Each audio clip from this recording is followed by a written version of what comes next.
Hello everyone and welcome to our channel. Today, I want to show you the step-by-step process of how to safely clean the USB-C port on a Samsung Galaxy A5 2017 model smartphone.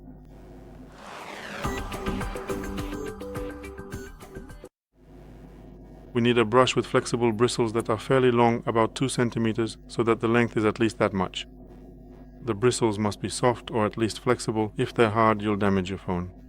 We need alcohol, isopropyl alcohol, as pure as possible, so that the dirt inside the port first gets softened, and then after cleaning, the alcohol evaporates and leaves no trace behind. We can also use a little piece of plastic at the end to simply check the port and see if there's anything inside, especially in the corners of the port. If there is, then there isn't anything else to do. Just remove those remaining bits. You can buy this little brush and the alcohol dispenser together as a set, Allegro, Amazon. If not, you can try using a regular toothbrush. Just make sure the bristles are medium or soft, and that will be enough for the whole process. The phone must be turned off before the procedure. Never clean a phone that is turned on, because that's how things get broken. Dampen the toothbrush or whichever brush you have, like the one I have. Alcohol is strongly recommended. Hold the phone with both hands. Here is our USB-C port. Insert the brush all the way to the end of the port and move it to the side. Repeat this motion about 15 times in one direction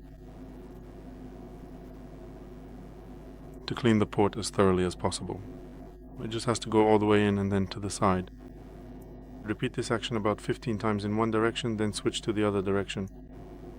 Again, about 15 times.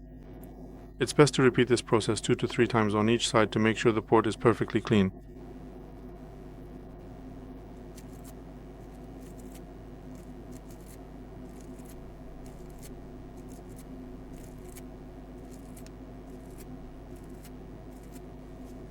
After the procedure, set the brush aside, take a piece of plastic and check each side of the port. Go along the bottom and try to pull it out. We go along the bottom of the port and try to pull it out. If there was any dirt at the very ends, it would come out at this point. And now from the other side of the port, we do the same. Go along the bottom and try to pull it out. And in the other direction as well, go along the bottom and try to pull it out. After all that, once we've trimmed everything and done it properly, we set the phone aside for about 10 to 15 minutes to let the isopropyl alcohol evaporate, and then the phone will be ready to use. That's all for today. Thank you very much for your attention. Please give us a thumbs up, like, subscribe, and see you in my next video.